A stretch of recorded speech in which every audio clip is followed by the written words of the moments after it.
Imagine a world where the official maps of power are merely decorations, where the true cartography of influence is drawn in whispered codes, clandestine meetings in smoky bathhouses, and the silent flow of capital through unseen channels. This shadow world, born from the crumbling ruins of empires and the chaotic birth of new nations, requires a unique kind of architect, not a king crowned in a cathedral, but a godfather anointed in the dark. Our journey into this realm centers on one man, a figure whose life became the spine of a criminal epoch, a saga spanning from the brutal austerity of Stalin's Soviet Union to the glittering, lawless capitalism of the new Russia. His name was Aslan Usoyan, but to the world he was Ded Khasan, Grandfather Hassan. The title wasn't one of endearment, but of profound respect and bone-deep fear. It signified his position as the elder, the arbiter, the supreme judge and banker of the vast and violent criminal underworld that flourished in the post-Soviet space for more than 30 years, from the late 1970s until his final breath in 2013. Usoyan didn't just participate in this underworld, he helped design its very constitution, its rules of engagement, and its complex economy. His story is not a simple chronicle of gangsterism. It is an epic of state-building within a state, of a parallel governance that filled the vacuum left by a collapsing superpower. It is a tale of immense intellect, ruthless pragmatism, strategic patience, and an iron will that bent the chaotic energies of a lawless era to his own design. To understand Ded Khasan is to understand a fundamental, albeit dark, chapter in the history of modern Eurasia, a chapter written not in ink but in blood, gold, and an intricate web of obligation. His end, a professionally executed hit on a Moscow street, was as stark and significant as his reign, marking not just the death of a man, but the end of an era in the criminal world, an era defined by a certain code, a certain structure, and a singular, towering figure who could, for a time, keep the monstrous machine he helped create under some semblance of control. But before we witness his rise to the pinnacle of this shadow kingdom, or his violent fall from it, we must journey back to the very beginning, to the roots that would shape the Godfather. We must travel to the sun-drenched, wine-rich, and tradition-steeped region of the Caucasus, a land known for its fierce clan loyalties, ancient codes of honor, and a culture where hospitality and vengeance are two sides of the same sacred coin. It was in this volatile and fertile soil that the seed of Aslan Usoyan was planted. The city of Tbilisi in the 1930s was a place of poignant contrasts, a vibrant Georgian heart beating within the rigid, grey chassis of the Soviet Union. It was here, into a modest Kurdish Yazidi family, that Aslan Usoyan was born on a cold February day in 1937. This was the peak of Stalin's Great Terror, a time when the very air was thick with paranoia, and the midnight knock on the door was a sound that froze the blood. Survival in such an environment was the first and most crucial lesson. It taught a young boy that the official world, the world of posters proclaiming the glorious future, of 5-year plans, and of Communist Party dictates, was often a facade. Real life, real sustenance, real power operated in the spaces between those dictates. The Usoyan family, like many others, navigated this dual reality. They were part of a tight-knit ethnic minority, a community that historically relied on internal cohesion and networks of trust that often superseded loyalty to a distant and oppressive state. From this cradle, Aslan would absorb the foundational principles that would later define his empire, the supreme importance of family and clan, both blood and chosen, the value of discretion, the strength of networks built on unbreakable personal loyalty, and a deep-seated understanding that authority was something to be respected, but also manipulated or circumvented when necessary. His formal education was cut short. The streets and bazaars of Tbilisi became his true university. These bustling, chaotic markets were microcosms of the larger Soviet economy, official planned, but in reality fueled by black connections and the black market. Here, a sharp mind could learn the art of the deal, the assessment of risk, and the delicate dance of negotiating with both suppliers and authorities. Young Aslan demonstrated a preternatural calm and a strategic intelligence. He wasn't a brash brawler, he was an observer, a calculator. He learned to trade, to source scarce goods, to move items from where they were plentiful to where they were desperately needed, always taking his small cut. This was the school of Tsekoviki, the underground producers and traders who kept the Soviet consumer economy barely afloat. It was here he earned his first criminal nickname, Alik, and began to build a reputation not for mindless violence, but for reliability, for solving problems, and for understanding the intricate balance of forces in the Tbilisi underworld. The Georgian criminal culture, with its strict code of conduct known as the thieves' law or Vorovskoy Zakon, also shaped him profoundly. This code, emerging from the Soviet Gulag system, venerated the thief. In law, Vorov Zakone, a criminal who lived entirely outside the official system, who rejected all cooperation with the state, and who upheld a twisted form of honor among thieves. While Usoyan would later transcend and even manipulate this code, its early influence instilled in him a sense of ritual, of hierarchical respect, and the critical importance of one's word in a world where written contracts were meaningless. His initial arrests and prison stints in the 1950s and 60s were not setbacks, they were postgraduate degrees. The Soviet prison camp was the ultimate networking conference for the ambitious criminal.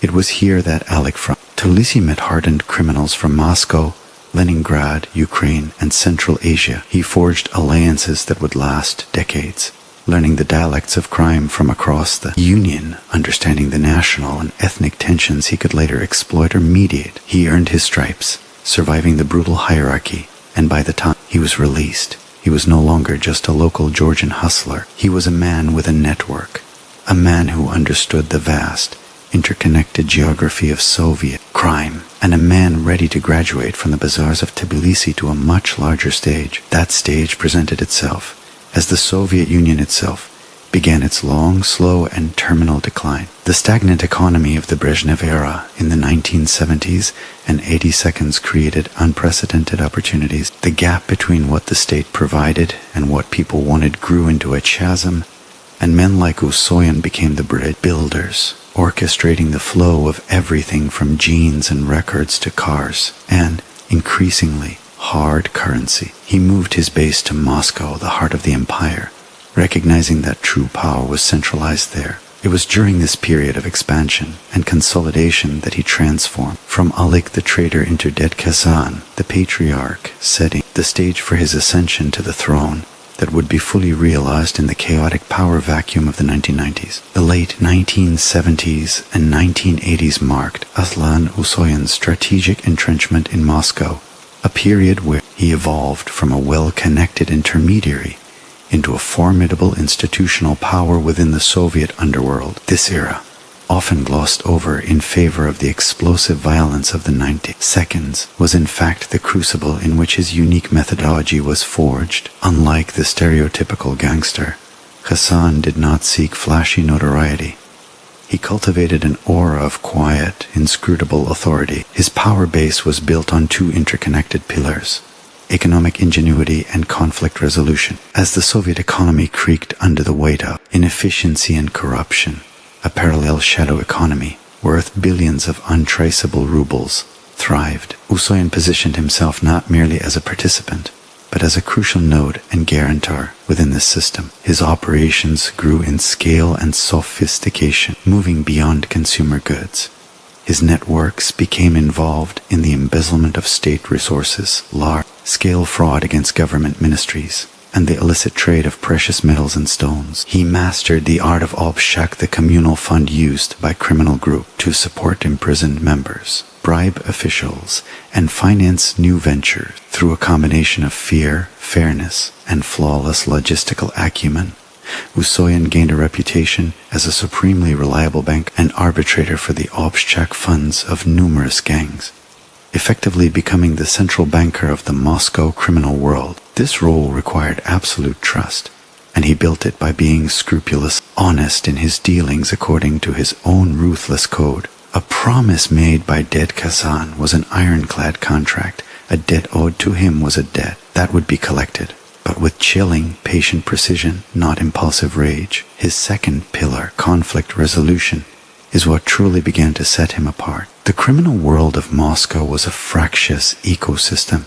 divided by ethnicity: Chechens, Slavs, Georgians, Azerbaijanis, territory, and sheer ambition. Disputes over spoils, territory, or perceived slights were constant and often erupted into bloody, destabilizing wars that were bad for business. Usoyan, leveraging his perceived neutrality as a Kurd from Georgia and his reputation for wisdom, began to position himself as the supreme mediator. He would summon warring faction leaders to discreet meetings, often in the traditional Russian banyor, bathhouse, a neutral, semi-sacred space where men were stripped of their weapons and their pretensions. There, speaking in a low, calm voice, he would listen deliberate and issue a judgment. His rulings, or skodki, were based on a complex understanding of the thieves' law, practical economics, and raw power dynamics. They were designed not for poetic justice, but for sustainable peace and continued profit flow. To defy his judgment was to invite not just his enmity, but the collective enmity of all who relied on the stability he provided. This role earned him deeper loyalty from those he favored and a grudging, fearful respect from those he ruled against. It also attracted the attention of another burgeoning class of operator, the future oligarchs, as Mikhail Gorbachev's policies of perestroika and glasnost loosened state controls in the mid-80s. Ambitious young men with sharp minds and few scruples saw opportunities to amass fortunes through cooperative ventures and later through the privatization of state assets. These ventures, however, operated in a legal vacuum. There were no commercial courts to enforce deals, no reliable police to protect assets. They needed protection, enforcement, and arbitration. They turned to the only existing, functioning parallel judiciary, the criminal authority structure, and its most respected judge was Ded Khasan. He and his associates began providing Krisha literally a roof, meaning protection, and dispute resolution services for these nascent business empires. In return, he took a substantial share, not just in cash, but often in shares of the businesses themselves. This was a masterstroke. It embedded his criminal organization into the very fabric of the emerging Russian capitalism. He wasn't just extorting businesses. He was becoming a silent partner, a shareholder in the future of the nation's wealth. By the time the Soviet Union finally dissolved in 1991, collapsing into 15 independent states and a cloud of ideological confusion, Aslan Usoyan was no longer a mere gangster.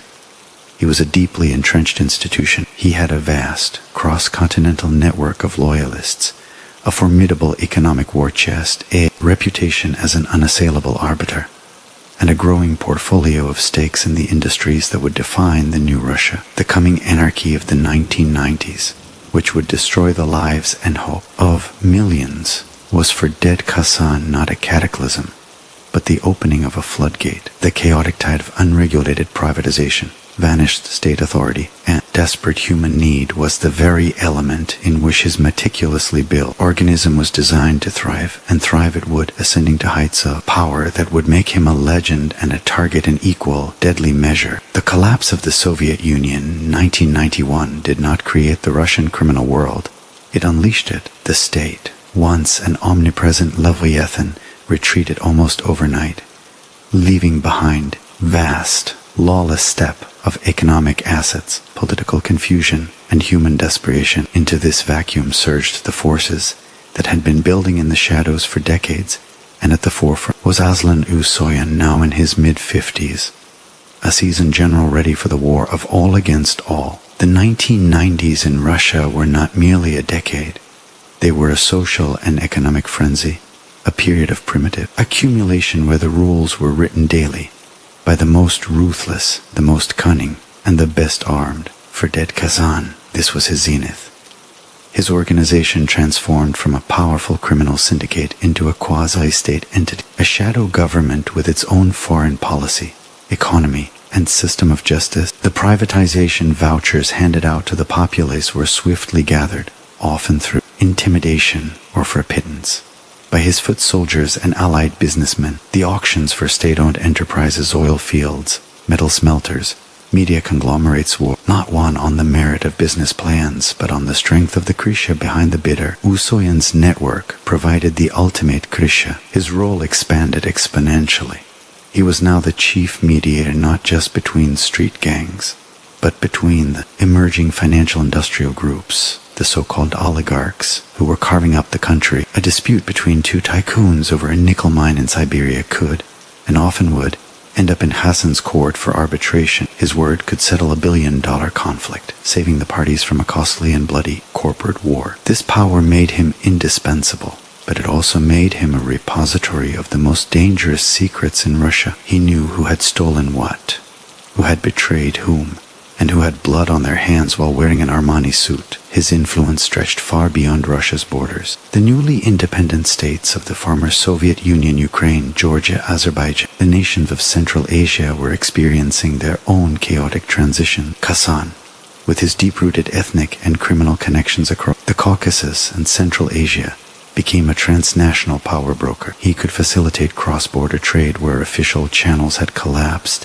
settle disputes between Ukrainian and Chechen gangs, or ensure the safe passage of goods through a war zone. He operated like a criminal secretary-general of a dark United Nations, holding skodki that brought together Armenian drug lords, Tajik warlords, Ukrainian weapons traffickers, and Moscow bankers. His base of operations remained characteristically discreet, often a modest office or a table at a simple cafe like the one at the Angara restaurant in Moscow from which he held court. He lived not in grotesque, fortified palaces, but in unremarkable apartments, understanding that visibility was vulnerability. The 1990s also saw the brutalization of the criminal world. A new, younger generation of gangsters, often called the bandits, emerged. They were less versed in the old thieves' code and more enamored with sheer, explosive violence, drive-by shootings, car bombs, and public assassinations. They viewed the old Vori v Zakone like Usoyan as relics. This led to the infamous War of the Brigades in Moscow, a bloody conflict between established Slavic groups and newer, aggressive Chechen organization. Usoyan, true to his form, sought to mediate even this, but the chaos was becoming harder to control. It was during this time that his legendary rivalry with another towering figure, a Chechen crime boss named Koj Ahmed Nukhayev, intensified. Their conflict was more than a personal feud. It was a clash of cultures, generations, and visions for the criminal world. Nukhayev represented the new, hyper-violent, and ideological force, while Usoyan stood for the old order of structured hierarchy and mediated profit. This war would simmer for years, a persistent threat to Hassan's reign. Yet, through it all, his authority, though challenged, never crumbled. He survived multiple assassination attempts, the first of which occurred in 1994. A bomb was placed under his car. It detonated, injuring him but not killing him. It was a message and he received it. His security detail, now comprising the most elite former KGB and Special Forces operatives money could buy, became a small private army. He moved like a phantom, his schedule known only to a handful of trusted lieutenants. By the end of the 1990s, as the decade of chaos began to give way to a new era of centralized state power under a new president, Vladimir Putin, Ded Khasan stood as perhaps the most powerful non-state actor in the post-Soviet space. He had amassed wealth beyond calculation, woven his influence into the core of the country's economic and political life, and created a legacy that was both feared and respected. But the very system of shadow governance he perfected was about to face its greatest challenge, a resurgent Russian state that was no longer weak, disinterested, or complicit, but determined to reclaim its monopoly on power and violence, setting the stage for a final, fateful confrontation. The dawn of the new millennium and the rise of Vladimir Putin to the Russian presidency in 2000 marked a seismic shift in the landscape that Aslan Usoyan had dominated for so long. The era of unchecked, chaotic plunder was declared over. Putin's central project was the restoration of the power vertical, a strong, centralized state where all significant authority flowed from and was accountable to the Kremlin. This project explicitly targeted the two groups that had grown fat during the 1990s, the rebellious oligarchs and the all-powerful criminal bosses. For Ded Khasan, this represented an existential threat of a different nature. The gang wars of the 90s were street-level challenges to his authority. The Putin state was a systemic challenge to his very existence. The new regime's message was unambiguous.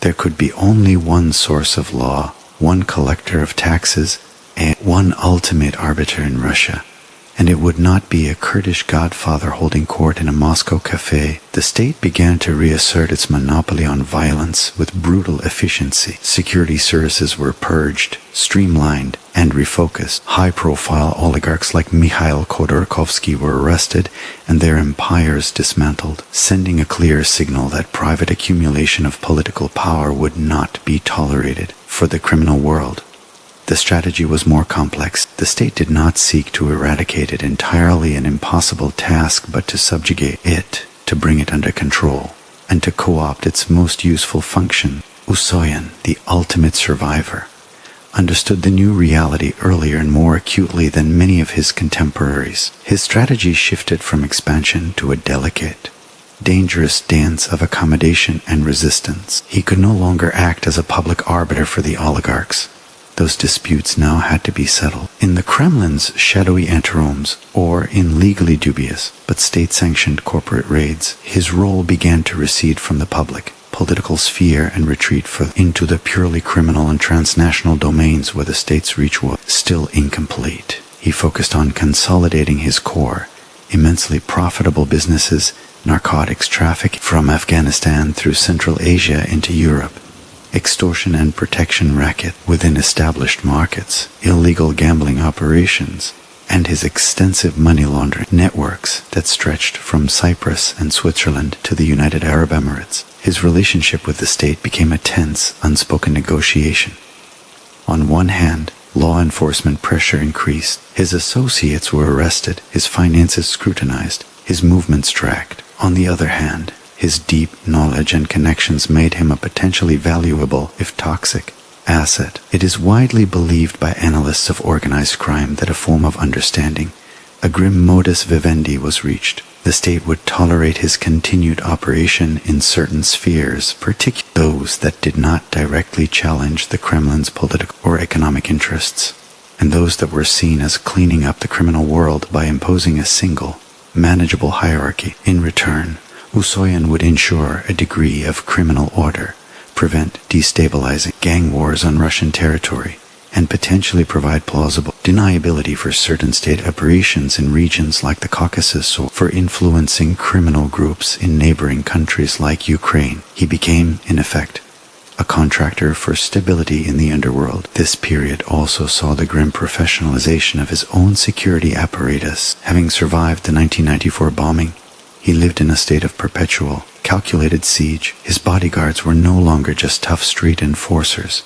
They were veterans of elite military and intelligence units like the Dryu Spetsnaz and Alpha Group, equipped with superior weaponry, counter-surveillance technology, and military-grade training. His daily life was a meticulously choreographed routine of unpredictability. He would change cars multiple times during a journey, use decoy vehicles, and avoid all patterns. Meetings were scheduled at the last minute in anonymous location. He trusted almost no one, and his inner circle shrank to a handful of lifelong associates and family members. Yet, even as he fortified his physical person, his legend grew. In the criminal world, his ability to navigate the new, repressive state environment only added to his mythos. He was seen as the ultimate survivor, the man who could outlast empires both communist and capitalist. Younger criminals might have considered him old-fashioned, but they could not deny his enduring power. His word, though spoken more softly and in even more secretive confines, still carried immense weight. A dispute over a drug route in Spain or a smuggling corridor in the Baltics could still be brought to him for a final, binding judgment. However, this very position as the supreme, state-tolerated arbiter made him a target for rivals who felt constrained by his authority, and by the new state-backed order he was seen to represent. The most pertinent of these threats continued to emanate from the Chechen sphere, now more complicated as Chechnya itself was brought under Moscow's control through the brutal, loyalist rule of Ramzan Kadyrov. The old rivalry with figures like Koj Ahmed Nukayev evolved into a more diffuse, but equally dangerous conflict with Chechen groups who resented Usoyan's overarching influence and his perceived accommodation with the Kremlin. The stage was being set for a final act, where the Godfather, having survived the anarchy of the 90s and adapted to the repression of the 2000s, would face a convergence. of enemies from the criminal world, he saw his elimination as the key to their own ascent. In a new era where the rules of the game were once again being violently rewritten. As the 2000s progressed, the architecture of Aslan Usoyan's empire became increasingly intricate and transnational, even as his physical world contracted under the pressures of state surveillance and constant threat. To understand his power in this latter period, one must move beyond the image of the Moscow Godfather and envision a vast, decentralized corporate structure with a board of directors composed of trusted vori. But with its assets and operations spanning the globe, the core of his wealth now lay in facilitating the flow of illicit goods and capital across borders, acting as the indispensable middleman in a globalized black market. The heroin trade was a cornerstone. Afghanistan's poppy fields produced a river of morphine base that flowed north through the porous borders of Tajikistan and Kyrgyzstan regions where Usoyan's historical connections with local clans and corrupt officials were absolute. His network did not necessarily control the entire route from field to street, but it controlled the critical choke points, the agreements with border guards. The storage facility is in anonymous warehouses outside Almaty or Bishkek, the financing of the shipments, and the mediation between the Turkish crime families who often handled the next leg into Europe and the Central Asian suppliers. For this service, his organization took a percentage that was not negotiated but decreed, a tariff for safe passage through his domain. Similarly, in the realm of financial crime, his operatives had mastered the art of laundering money on an industrial scale. They utilized a complex web of shell companies registered in offshore havens, manipulated the Russian stock market through coordinated schemes, and invested illicit profits into legitimate assets, real estate in Moscow and Dubai, hotels on the Black Sea, and shares in mining and construction firms. This process of legitimization was a delicate operation, requiring the collusion of bankers, lawyers, and accountants, many of whom were on his clandestine payroll. Usoyan's genius lay in his ability to delegate these complex operations to specialists while maintaining ultimate control through personal loyalty and fear. He was the chairman of the board, setting strategy and resolving internal disputes, while his lieutenants, men like the feared Tariel Oniani, another Georgian vor, managed specific territories or business lines. This delegation, however, sowed the seeds of future conflict, as these lieutenants grew wealthy and powerful in their own right, managing fiefdoms in Spain, Greece, or the UAE. Their personal ambitions began to strain against the bonds of loyalty to the aging dead. The traditional thieves' code, which demanded absolute submission to a vor, was eroding, replaced by a more corporate, and thus more treacherous, ethos of personal profit. Concurrently, Usoyan's role as the supreme arbiter became ever more burdensome. Every judgment he made, no matter how wise, created losers. A ruling that gave a lucrative smuggling corridor to a Slavic gang in Odessa would alienate the Chechen group that coveted it. A decision on how to split the profits from a massive fraud scheme could breed resentment among the executors. His court was where the most intractable problems of the criminal world landed, and with each verdict, he accumulated not just respect, but a silent ledger of grievances. This was compounded by a generational shift. The new breed of criminal, often with university educations and experience in finance or the security service, viewed the old rituals of the shodka and the sanctity of the thief's tattoos as archaic theater. They were technocrats of crime, interested in efficiency and direct profit, not in upholding a tradition that placed Usoyan at its pinnacle. They chafed under his authority and the financial tributes they were expected to pay into the communal obshchak he oversaw. The most dangerous manifestation of this tension was the escalating feud with his former ally, Tariel Oniani. What began as a disagreement over territory and tribute in Spain evolved into a full-blown war for succession. Oniani, ambitious and ruthless, represented this new generation that sought to break free from the old structures. He began building his own alliance, challenging Usoyan's rulings and refusing to pay the customary shares. This was not just a business dispute. It was a rebellion against the very constitution of the criminal world Usoyan had upheld. The conflict drew in other powerful figures, creating factions and turning the relatively orderly underworld of the mid-2000s into a simmering cauldron of rivalries. Usoyan, now in his 70s, found himself expending immense energy not on expanding his empire, but on holding it together against internal revolt. The state, watching from the sidelines, had little interest in mediating this internal gang war. In fact, a divided and internally conflicted criminal world was easier for the authorities to monitor and control. The pressures were mounting from all sides, the silent, pervasive pressure of the state demanding order, the violent, explicit pressure from rivals like Oniani and the Chechens demanding his throne, and the relentless, existential pressure of time itself on an aging man living in a gilded cage of his own making. The legend of Ded Khasan was still potent, but it was now being tested by forces that believed the legend had grown brittle, waiting for the right moment to strike a fatal blow and shatter the myth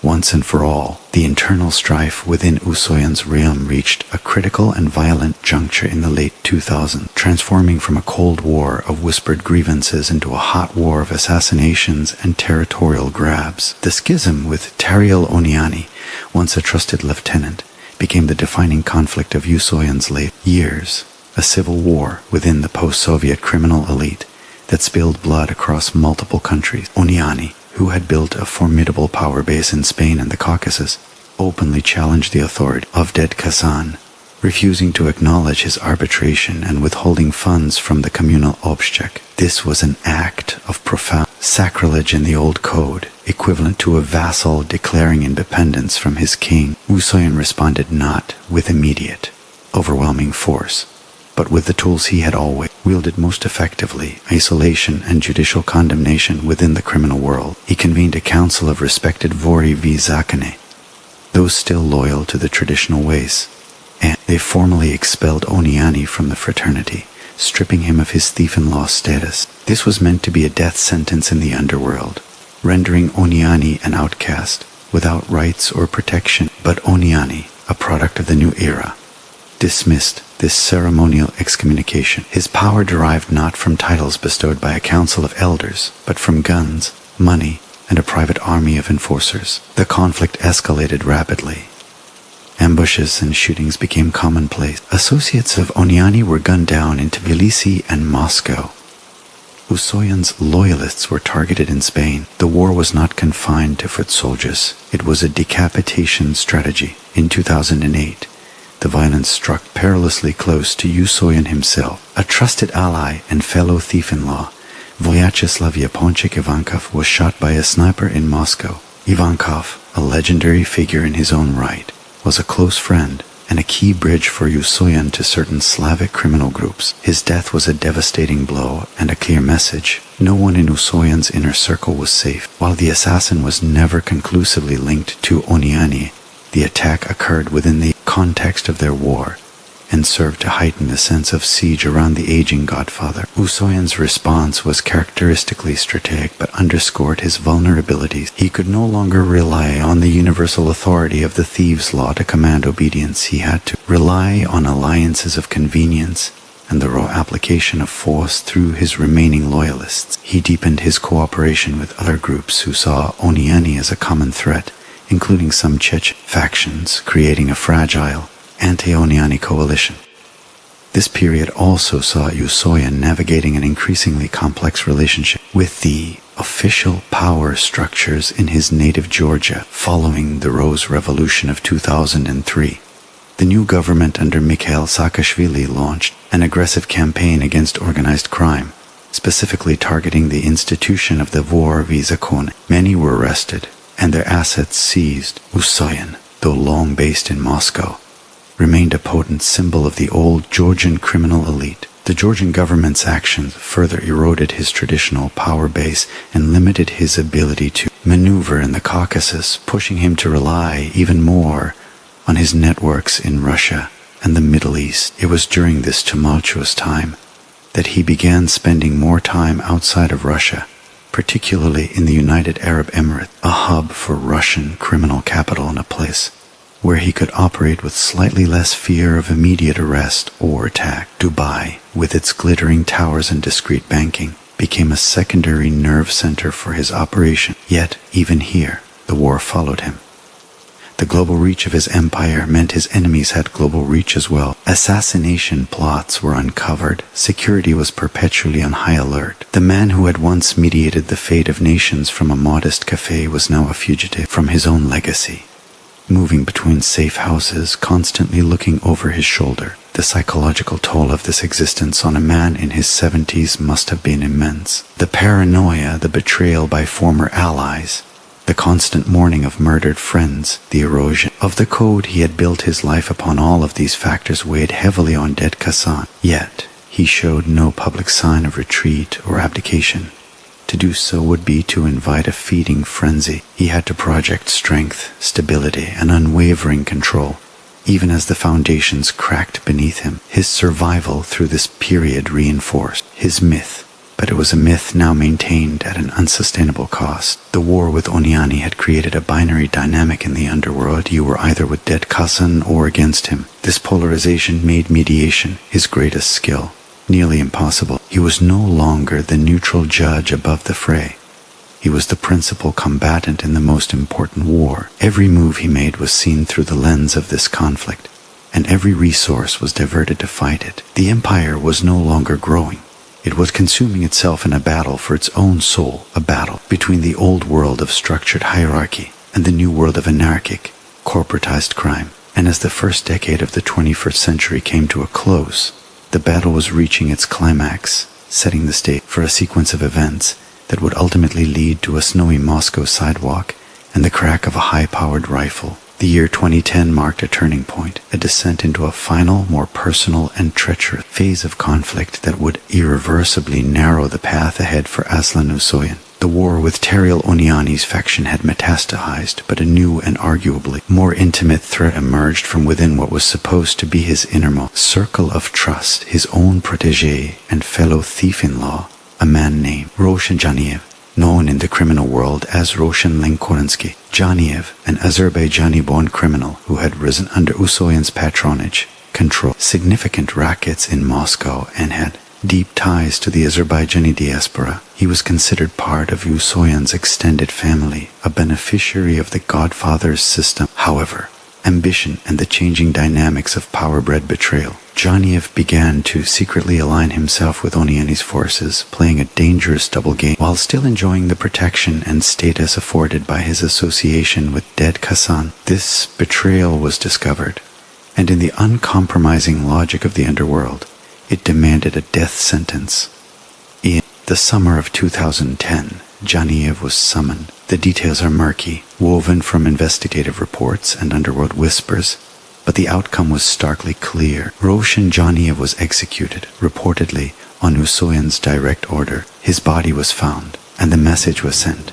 Treason would be met with ultimate punishment, even for a crowned thief. However, this act of traditional authority had catastrophic, unintended consequences. Janiev was not an isolated operative. He was a node in a vast network, with powerful allies and blood relatives who viewed his execution not as justified discipline, but as a declaration of war. Most significantly, he had a brother, a man known in the criminal fraternity as Rafik, or Rafik Aprosky. Rafik was not a high-profile boss like Onyani, but he was described as a ruthless, patient, and deeply vengeful figure, a man for whom the blood feud became a singular purpose in life. The killing of Roshan Janiev transformed the conflict from a corporate power struggle into a primal, familial blood vendetta. Rafik Janiev swore revenge against Usoyan, and he was willing to wait, to plan, and to expend any resource to achieve it. This introduced a new and unpredictable variable into the already volatile equation. Rafik was not fighting for territory or economic control. He was fighting for retribution, a motive far less calculable and far more dangerous than ambition. He began building his own coalition, seeking alliances with all of Usoyan's enemies, from the Onyani faction to various Chechen groups who held their own grudges against the old godfather. Usoyan, the master strategist, now faced an enemy whose strategy was rooted not in profit, but in passion, a force he could not reason with, bribe, or mediate. The pressure tightened further with increased law enforcement activity. In 2010, Spanish police, in a massive operation codenamed Oddfish, arrested dozens of Russian Mafia figures, severely disrupting networks in a key European hub. Usoyan was not arrested. His operational landscape was being constricted internationally. Back in Russia, the state continued its policy of managing, rather than eliminating, major criminal figures. Usoyan's value as an informal keeper of the peace was diminishing as the state's own control mechanisms became more robust. He was becoming less of an asset and more of a potential liability, a living archive of compromising knowledge whose very existence was an echo of a chaotic past the Kremlin wanted to forget. Throughout 2011 and 2012, Usoyan's life was a study in high-security confinement. He was a ghost in the machine of his own empire. Meetings were held in moving vehicles or in apartments rented under false names for single-use purposes. His communication was limited to burn phones and face-to-face encounters. He reportedly grew more cautious, more reflective, perhaps sensing the closing walls. Yet, he continued to work, to adjudicate, to manage. There were still disputes only he could settle, tributes only he could receive. His health, however, began to falter. The stresses of a lifetime prison camps, street wars, constant betrayal, and the relentless pressure of survival were taking their toll. He was hospitalized at least once for heart problems, a vulnerability that did not go unnoticed by his enemies. The physical frailty of the once indomitable Ded Khasan became an open secret, emboldening those who waited for his reign to end. By the end of 2012, the chessboard was set with lethal clarity. On one side was Usoyan, the aging king, surrounded by a shrinking circle of loyal knights, his kingdom fractured by rebellion, his traditional authority mocked by a new generation, and pursued by a vengeful ghost from a past execution. On the other side was a loose, opportunistic coalition of rivals, the ambitious Oniani, the vengeful Rafik, Janiev, and various Chechen and Slavic groups who saw his demise as necessary for their own ascent. Hovering above it all was the Russian state, powerful and ambivalent, likely viewing the impending clash as a messy but effective way to clear the board of a problematic historical figure, allowing a new, more fragmented, and thus more controllable criminal order to emerge from the ashes. Usoyan entered the winter of 2013 as a living monument to a dying era, man who had outlived his world but could not escape its final, violent reckoning. The intricate web of alliances, enmities, and depths he had spun over half a century was now a net, and he was entangled at its center, awaiting a fate that his own life's work had made all but inevitable. The final months of Aslan Usoyan's life in late 2012 and early 2013 were a masterclass in the psychology of a besieged sovereign, a man operating with the grim knowledge that his time was running out, yet compelled by the very nature of his position to perform the rituals of power until the last possible moment. His physical world had shrunk to a handful of locations in Moscow, each a fortress in its own right, yet each also a potential trap. His primary residence was a heavily fortified apartment on Pyatnitskaya Street, a building under constant, discreet surveillance by both state organs and his enemies. His movements were reduced to a sparse, unpredictable pattern between this apartment, a few trusted medical facilities for his heart condition, and the occasional, critically important meeting. These meetings were no longer held in restaurants but in nondescript cars that would drive aimlessly through the Moscow traffic. The discussion held in the soundproofed, swept interior of a moving vehicle, or anonymous apartments rented under layers of corporate secrecy. His security detail was his final, most immediate court. These were not mere bodyguards, they were his last line of confidence, the only men he could see face to face without overwhelming suspicion. They were former Special Forces operatives, their loyalty purchased at astronomical cost, living in a state of perpetual, professional paranoia that mirrored his own. Every route was planned with alternate routes. Every arrival and departure was a tactical maneuver. The man who once influenced the fate of nations from a table at the Engran conducted his affairs from the back seat of an armored Mercedes, looking out at a city that had grown immensely wealthy and modern around him, a city whose surface order was a stark contrast to the turbulent underworld he ruled. Despite the siege, the business of the empire continued. Money flowed in from the drug tariffs, the extortion payments from business under his Krisha, and the profits from his international ventures. This money needed to be allocated to pay his soldiers, to bribe officials whose silence was still required, to support the families of imprisoned allies. and to fund the ongoing war against the Oniani-Janiev coalition. Usoyan remained the chief executive, signing off on major expenditures and strategic decisions. He also continued his role as arbitrator, though the cases now were often directly related to the internal war disputes over the loyalties of a particular crew, judgments on retaliatory strikes, attempts to peel away allies from his enemies. Each verdict, however, carried less weight than before. His authority was now backed, not by universal respect, but by the dwindling force of his personal security apparatus and the fear of his remaining enforcers. The legendary slovo, or word, of Ded Khasan was becoming just another faction's decree in a multi-sided conflict. There are indications that he explored the possibility of a truce, even of a form of retirement. Feelers were allegedly sent out, exploring whether a negotiated settlement was possible where he could step back in exchange for guarantees of safety for himself and his immediate family. But in the world he had helped create, true retirement was a fantasy. His knowledge was too deep, his symbolic power too great for his enemies, especially for a man like Rafik. Janiev burning with a brother's vengeance. Only Usoyan's death would constitute a satisfactory conclusion. Any offer of peace would have been seen as a trap or a sign of fatal weakness. So he soldiered on, a prisoner of his own legend. The psychological burden must have been colossal.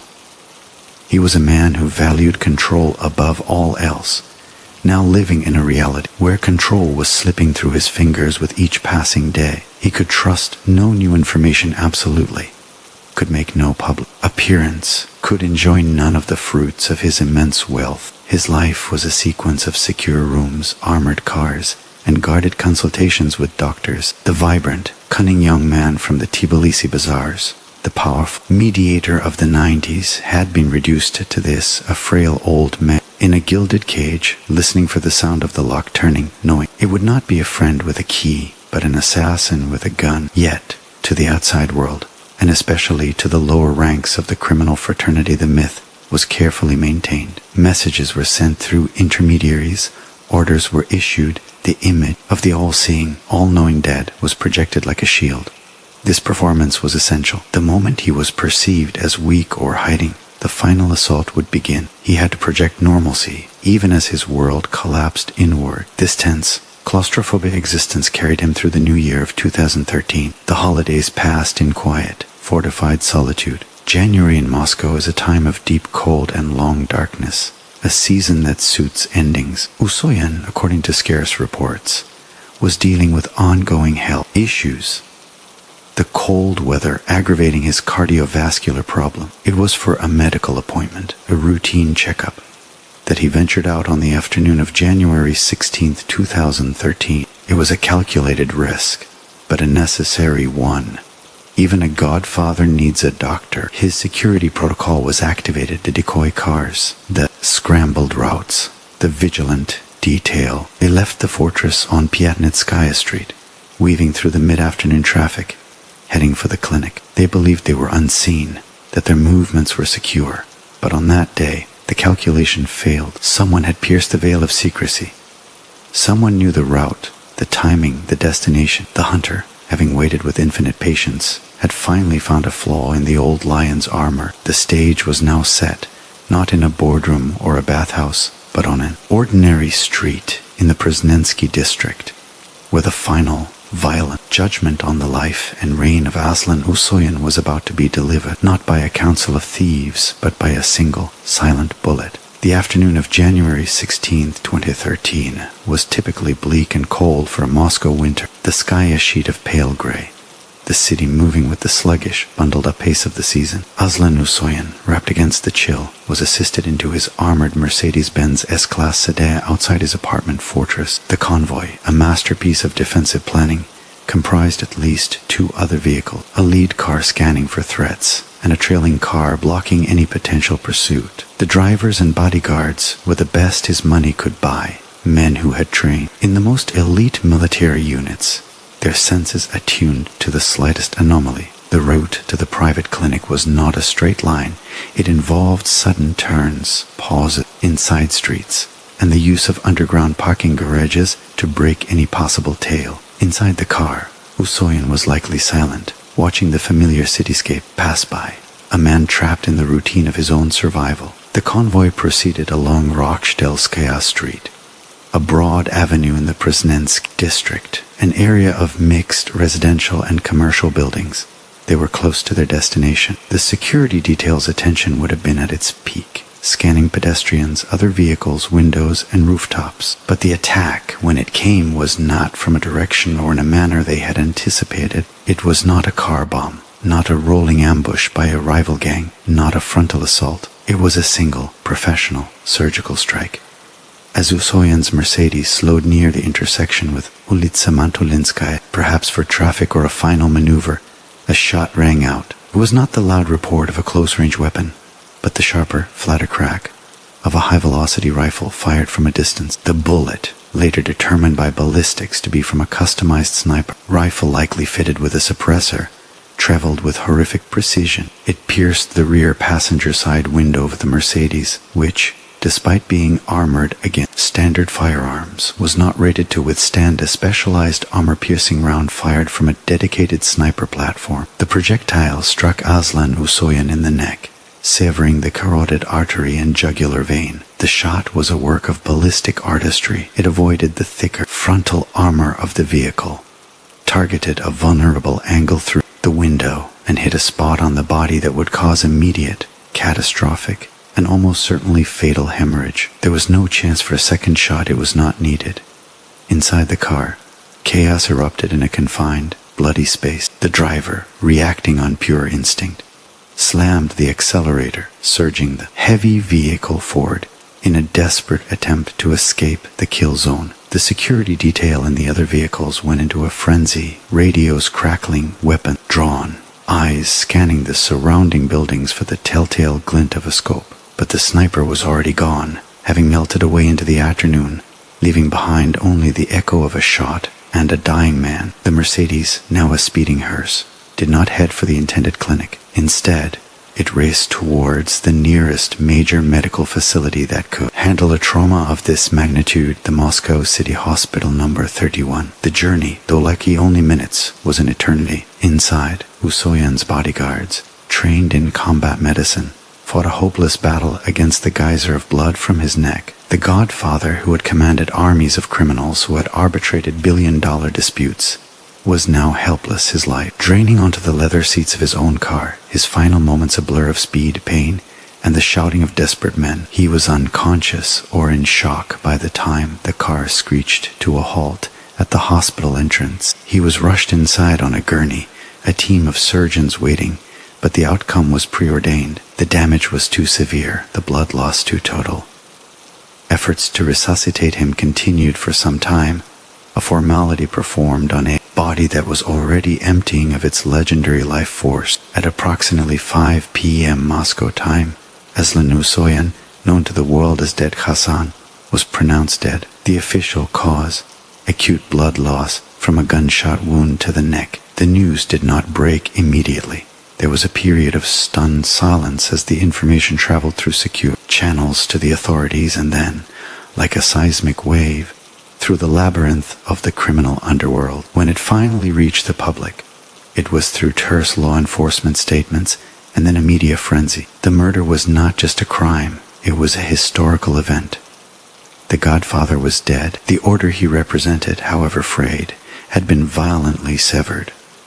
The method of the killing sent its own profound messages. It was not a messy, emotional hit by a rival gang. It was a contract assassination of the highest professional caliber, requiring exquisite intelligence, knowledge of Usoyan's movements, his medical schedule, his security protocols, and a shooter of rare skill. This pointed away from a spontaneous act by a street gang and towards a carefully planned operation financed by a powerful enemy, perhaps even one with access to state-level surveillance or intelligence resources. The sniper's choice of weapon and escape without a trace further suggested the involvement of individuals with military or special services training. In the immediate aftermath, the Presnensky district was locked down. Police cordoned off the crime scene, collecting the single shell casing that was reportedly found. Investigators combed the likely firing positions, which were believed to be a construction site or an empty apartment in a building overlooking the street.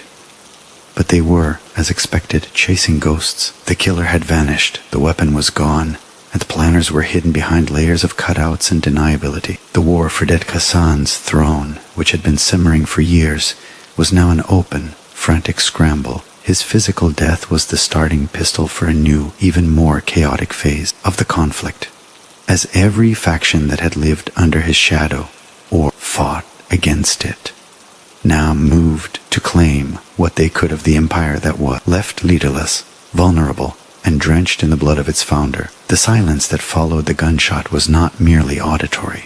It was a palpable, loaded silence that hung over the entire Russian criminal landscape, a collective intake of breath before the inevitable storm. The official announcement of Usoyan's death triggered a complex, multi-layered reaction that revealed the true extent of his influence and the vacuum his passing created within the corridors of state power. The response was a study in controlled, bureaucratic detachment. The Investigative Committee of Russia, the nation's premier federal investigative authority, opened a murder case. Standard statements were issued, promising a thorough investigation and vowing to bring the perpetrators to justice. Yet, there was no declaration of a special task force, no high-profile press conferences from senior officials, no indication that this was anything other than another gangland murder, albeit of a particularly notorious figure. This official understatement was itself a message.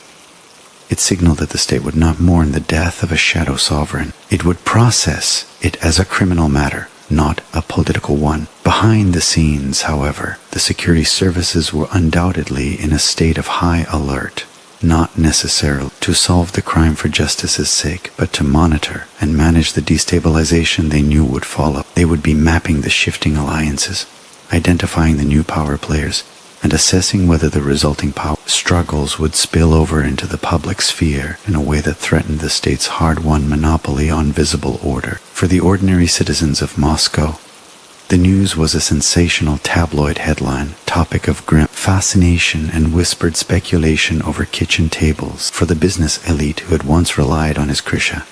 It was a moment of acute anxiety. A known, if terrifying, arbiter was gone. Who would enforce deals now?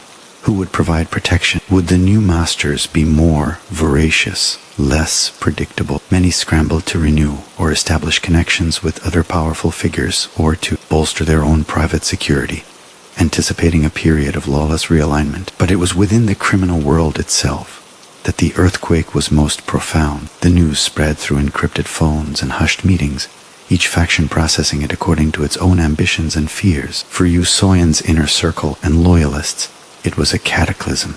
Their sun had gone out. Not only had they lost their patriarch and protector, but they were now immediately vulnerable. They were marked men, targets for the vengeful and the ambitious. Their first priority was not revenge, but survival, securing their families, moving assets, and deciding whether to fight for the crumbling lessee or to cut deals and flee. The financial apparatus of the empire, the intricate flows of money through offshore accounts and front company, would have been thrown into chaos as custodians fought for control and signatories were erased by a single bullet. For the rival coalition, the forces aligned with Terraloniani and, more ominously, the blood feud-driven faction of Rafik Janiev. The initial reaction would have been one of grim triumph.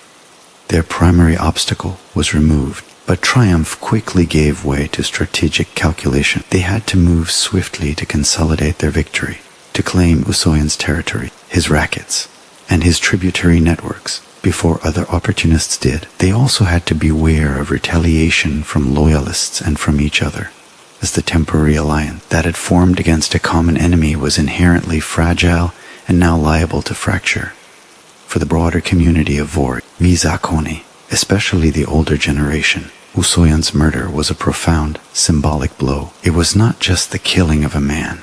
It was the final, violent repudiation of the old thieves' law he had embodied. His death by a sniper's bullet, a tool of modern warfare, not a gangland pistol, underscored how far the criminal world had strayed from its ritualistic roots. The era of the respected elder, the Smotriashki overseer, who could settle wars with his war, was unequivocally over. It was now the era of the corporate raider, the special forces veteran, and the vengeful assassin. In the days immediately following the murder, the streets of Moscow and other cities saw a tense, unspoken mobilization. Safe houses were activated, weapons were distributed, and key figures went to ground. There were no immediate, large-scale reprisal killings that would come later. The first phase was one of intelligence gathering and positioning. Everyone was waiting to see who would make the first move, who would claim the mantle, and how the state would react. The investigation, meanwhile, followed a predictable and fruitless pattern.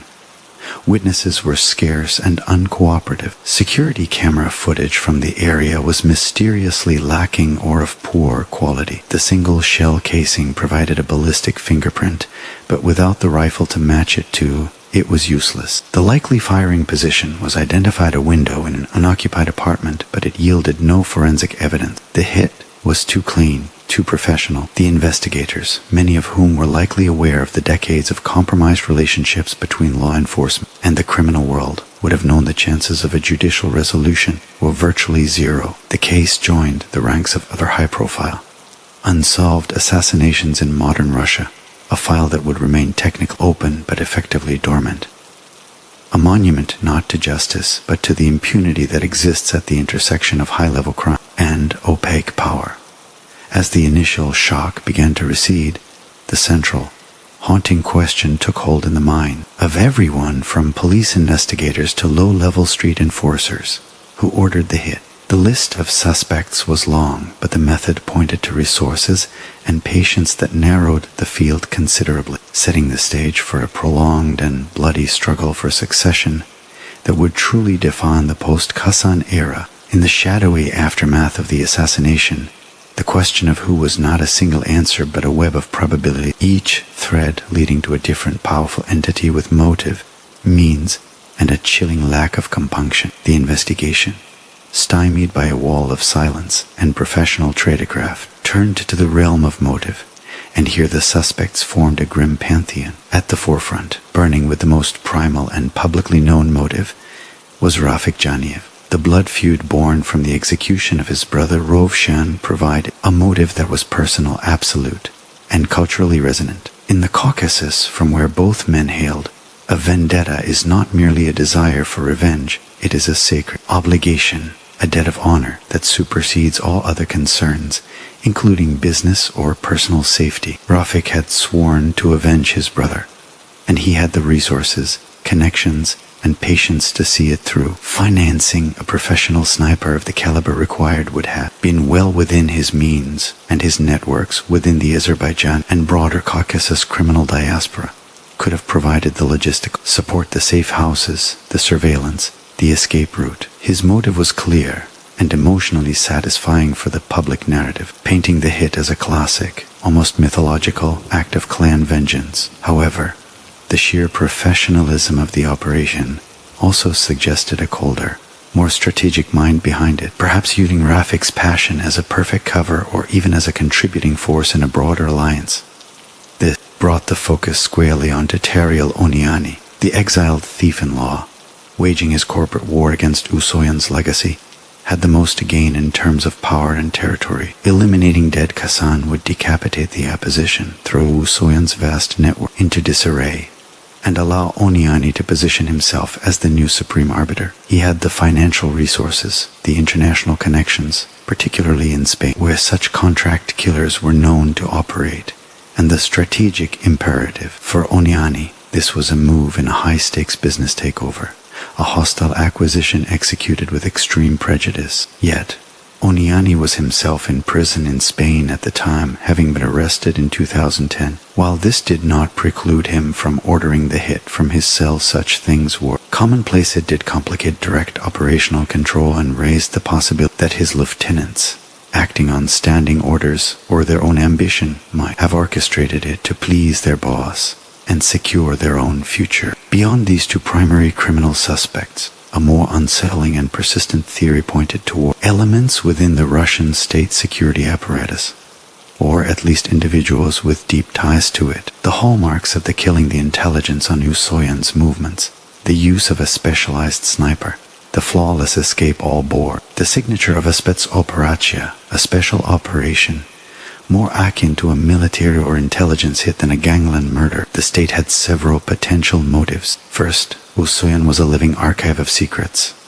a man who knew the dirty origins of countless fortunes and the compromised histories of many powerful figures, including possibly some within the state itself. His death permanently sealed that archive.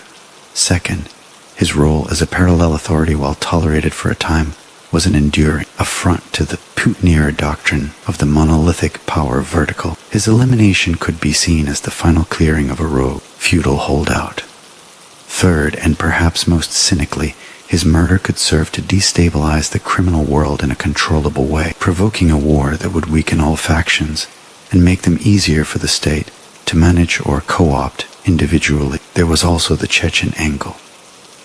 Usoyan had long-standing, complex rivalries with powerful Chechen criminal groups, with Ramzan Kadyrov ruling Chechnya with an iron fist and a private army. The lines between Chechen criminal power, Chechen state power under Moscow's ultimate authority but with significant autonomy, were notoriously blurred. A Chechen-sponsored hit, possibly even with tacit state awareness, was a strong possibility, settling old scores and expanding Chechen influence in the criminal economy. Finally, there was the possibility of a confluence of interests, a scenario where multiple parties found their objectives aligned. Rafik Geniev provided the motive and perhaps the funding. Oniani's network provided the international criminal logistics, and corrupt elements within the state or Chechen power structures provided the critical intelligence and the guarantee of impunity. This theory of a consortium of hate is perhaps the most plausible in a world where alliances are fluid and transactional. The official investigation, as expected, made no conclusive pronouncements on these theories. It became a ritual dance, with periodic announcements of progress, a suspect detained here, a witness questioned there, but no breakthroughs that led to a trial. The case file grew thick with speculation, hearsay, and dead ends. In the absence of judicial fact, the court of Underworld opinion rendered its own verdicts. For many, the sheer elegance of the hit pointed to state involvement, or at least to killers from a state background. For others, the personal nature of the Geniev feud made it the obvious driver. What became clear was that the identity of the ultimate sponsor was less important than the effect. The murder had been successful not just in killing a man, but in demonstrating that no one, no matter how powerful, how secure, how legendary, was beyond reach. It shattered the myth of Ded Khasan's invincibility, and in doing so, shattered the last remnants of the old order's cohesion. The hunt for the killer became a secondary concern to the immediate, pressing scramble for power. The bullet had not just ended a life. It had fired the starting pistol for a brutal, multi-sided war of succession that would turn the next few years into a bloody footnote to Usoyan's reign. A period where the empire he built would be torn apart by the very forces of ambition and chaos he had once mastered and, for a time, contained. The power vacuum created by Usoyan's assassination did not result in a brief period of chaos followed by a clear successor's rise. It ignited a protracted, multi-front war of succession that fragmented the vast, semi-unified criminal continent he had overseen into warring islands of influence. This conflict, often referred to in law enforcement circles and crime reports as the War of the Vori, unfolded not at a single battlefield but as a series of simultaneous, interlinked campaigns across geography and business sectors. The initial moves were defensive and predatory. Usoyan's loyalists, led by his nephew and de facto heir apparent Kanchik Kubayev and other trusted lieutenants, scrambled to hold the core assets, the protection rackets in key Moscow markets, the financial pipelines from the regions, and the relationship with corrupt officials who were now being courted by rival faction. They had to project strength while grieving and reorganizing, a nearly impossible task. Their first challenge was internal, preventing defections. Mid-level managers in the empire, seeing the central pillar gone, had to calculate whether their future lay with the vulnerable old guard or with the ascendant new powers. Many chose to negotiate their own surrender or switch sides, taking their local crews and revenue streams with them. The Oniani faction, though its leader was in a Spanish prison, was energized and aggressive. Oniani's top lieutenants, like the notorious Zakhary Kalashov, moved swiftly to claim what they saw as their rightful spoils. They targeted Usoyan-aligned businesses in Moscow and the regions, using a combination of intimidation, violence, and co-option to peel them away. They also launched a propaganda war within the criminal world, declaring the old regime dead and positioning themselves as the dynamic future. This was not just about muscle, it was a battle for narrative. Meanwhile, the forces loyal to Rafik Janiev, motivated by vengeance rather than pure acquisition, operated with a different, more terrifying focus. Their goal was not just to take territory, but to systematically exterminate Usoyan's remaining inner circle, to wipe his legacy from the earth. They hunted his relatives, his closest advisors, and his financial architects. This faction introduced a level of personal, annihilative violence that went beyond business rivalry into the realm of ethnic and familial cleansing. Alongside these three major blocks, the Loyalists, the Oniani corporate raiders, and the Janiev vengeance seekers, other powerful groups saw their opportunity. Chechen criminal networks, long constrained by Usoyan's overarching authority, expanded their operations in Moscow,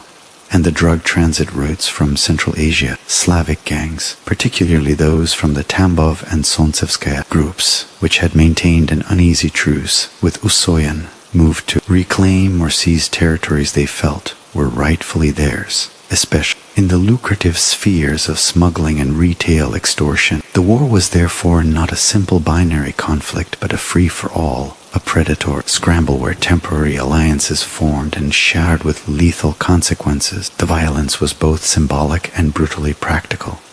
High-profile murders became commonplace. Thieves-in-law who had sat in Usoyan's councils were gunned down in Greece, shot in Kiev, or poisoned in Dubai. These were the generals being eliminated, but the war was also fought at the street level, with soldiers from competing factions clashing over control of a nightclub's protection payments, a parking lot extortion racket, or a drug distribution point. The murder rate among known criminal figures in Russia and across the former Soviet Union spiked. The methods became increasingly brazen: car bombs in crowded streets, ambushes in broad daylight, and the use of heavy weapons. This violence had a corrosive effect on the remnants of the thieves' code. The concept of the obshchak, the communal fund, disintegrated as each faction hoarded its resources for war. The tradition of the skodka, the mediated council, became a relic.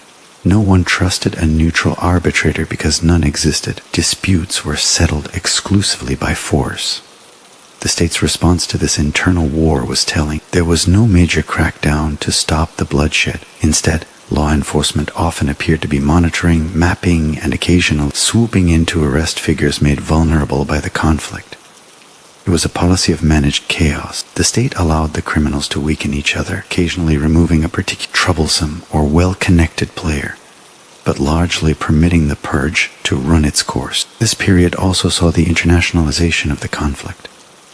Usoyan's death triggered shockwaves in his overseas domains. In Spain, where both his and Oniani's networks had deep roots, police reported an increase in tension and violence within the Russian-speaking criminal community. In the UAE, a safe haven for criminal capital, there were quiet, frantic struggles for control of real estate portfolios and bank accounts held through front companies. The war for succession was, in effect, a global corporate takeover battle fought with bullets and bombs, a bloody dismantling of a multinational criminal conglomerate. For the better part of 2 to 3 years following January 2013, this was the new reality. The legend of Ded Khasan, rather than holding the world together, had become the prize over which it was torn apart. His death did not bring order. It unleashed the very anarchy he had spent a lifetime trying to master and channel. The war would eventually burn itself out, not through a decisive victory, but through exhaustion,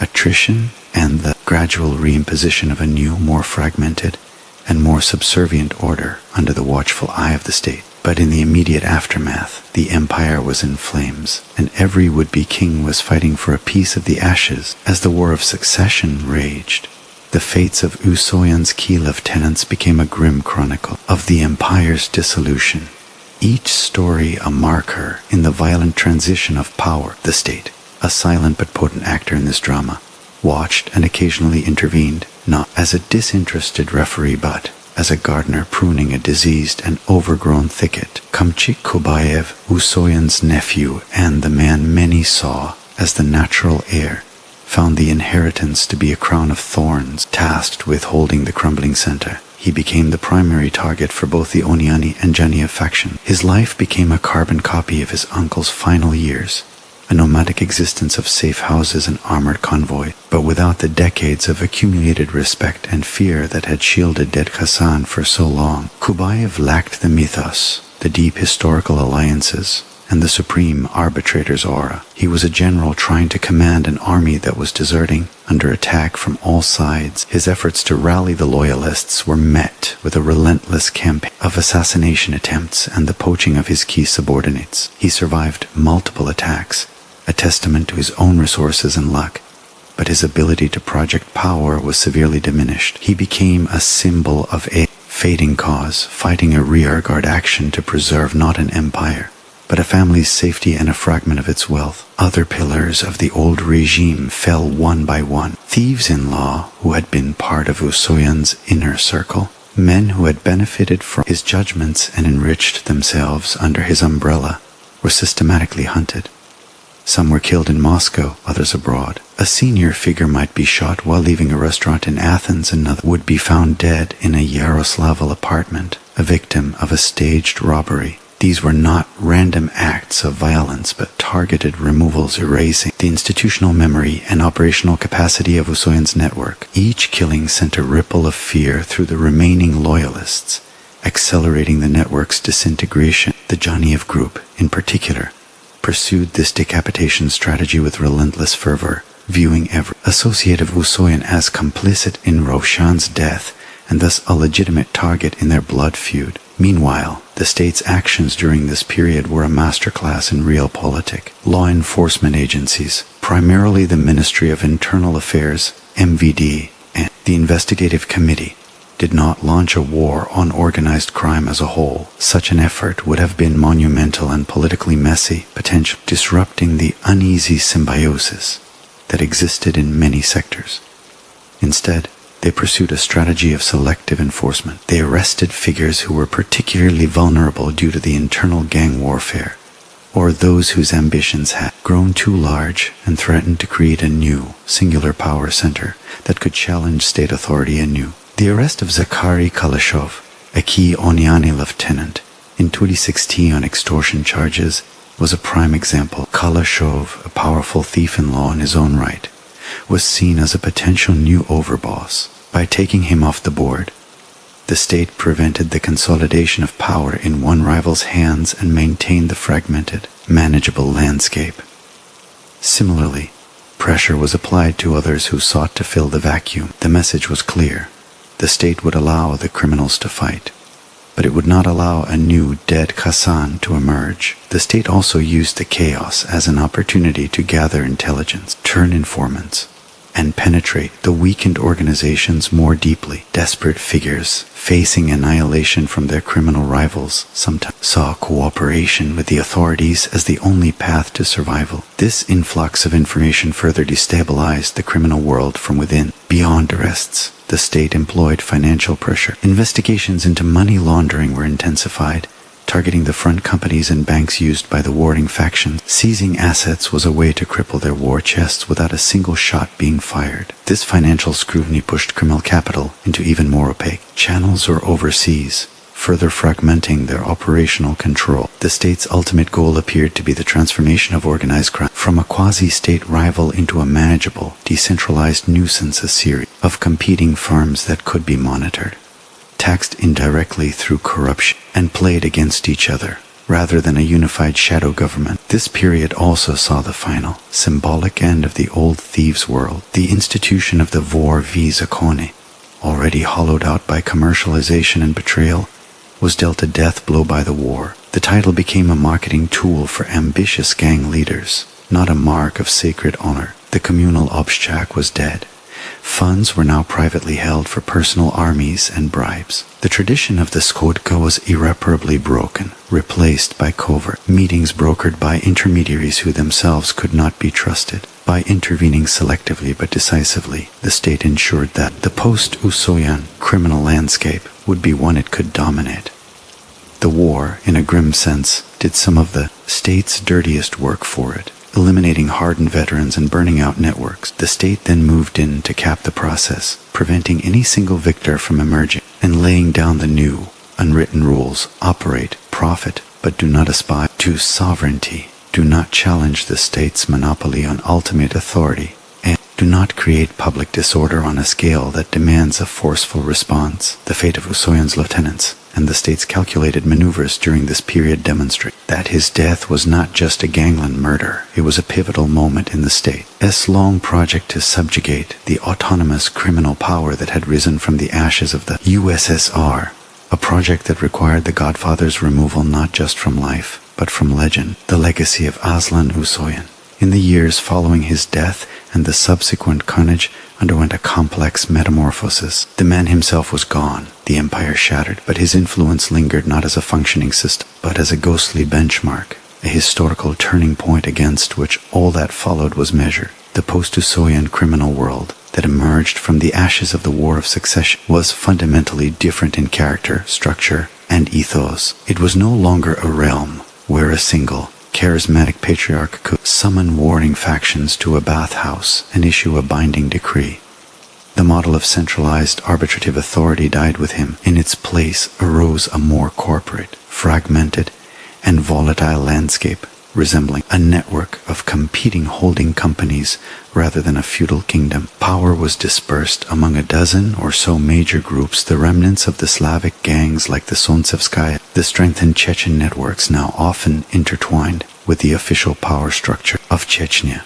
The Georgian factions now leaderless and often subservient to others, the Azerbaijani syndicates, and the scattered lieutenants of the old Usoyan and Onieni blocks who had survived. These groups coexisted in a state of tense, transactional detente, with constant low-level friction over borders and markets, but an understanding that all-out war was bad for business, and more importantly, would invite crushing state intervention. The state, having successfully prevented the rise of a new godfather, now played the role of the ultimate regulator, an unseen but omnipresent force that set the boundaries of permissible criminal activity. This new order was, in many ways, more insidious and less predictable. Without a Ded Khasan to impose a code, even a brutal one, violence became more opportunistic and less ritualized. Kidnappings, torture for debt collection, and the use of extreme violence as a first resort rather than a last became more common among the new generation of enforcers, who lacked the traditionalist restraint of the old Vori. The criminal economy also evolved. While the classic rackets protection, drug trafficking, prostitution, and gambling continued, there was a massive shift towards cybercrime, financial fraud, and the manipulation of state procurement contracts. This new generation of criminals were often university educated, tech-savvy, and comfortable in the worlds of finance and law. They wore suits, not tracksuits. They operated through offshore trusts and cryptocurrency wallets, not through briefcases of cash in parking lots. The romantic, if bloody, mythology of the thief's law was replaced by the sterile, profit-driven ethos of the offshore account. Usoyan's name, within this new context, became a symbol of a bygone era. For the older generation, he was remembered with a mix of nostalgia and regret. A time of clearer rules, even if those rules were enforced with an iron fist. He was the last of the true Smotriashki, the overseer. For the new generation, he was a historical curiosity, a figure from their fathers or grandfather. Time, a testament to how things used to be done before globalization and digitization. His legend was sanitized and mythologized, his brutal pragmatism often softened into a caricature of a man of honor in popular culture and underworld lore. Meanwhile, the unresolved nature of his murder added a permanent layer of mystery to his story, elevating it from a criminal biography to a modern fable about power and its limits. The question of who killed Ded Khasan remained a popular topic of speculation, a puzzle that invited endless theorizing but no answers, thus ensuring his story stayed alive in conversation. The physical locations of his life, the apartment on Pyatnitskaya, the Ungar restaurant, became sites of morbid pilgrimage for journalists and true crime enthusiasts. In a broader historical sense, Usoyan's life and death bookended a specific chapter in Russian history, the chaotic transition from Soviet collapse to the reconsolidation of a powerful,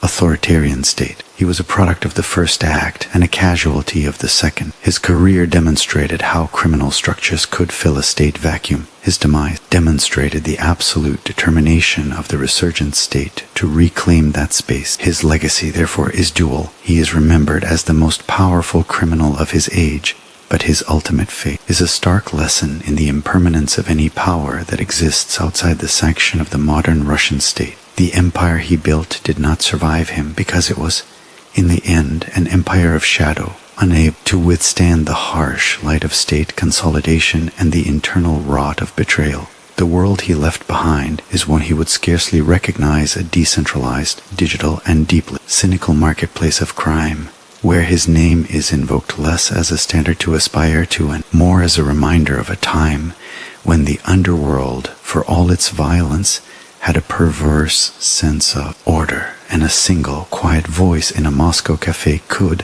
for a moment, make the chaos still. Behind the monolithic legend of Ded Khasan existed a private man whose personal life was shrouded in even deeper secrecy than his criminal dealings, protected by layers of loyalists and a culture of silence that treated family matters as sacrosanct. To understand Aslan Usoyan beyond the title of Godfather, one must venture into the realm of whispered anecdote, scarce public records, and the few glimpses afforded by those who moved in his distant orbit. He was married to a woman named Jimo. A relationship that spanned decades and remained, like everything else about him, fiercely guarded from public view. She was rarely photographed, never interviewed, and her life was one of secluded luxury and perpetual anxiety.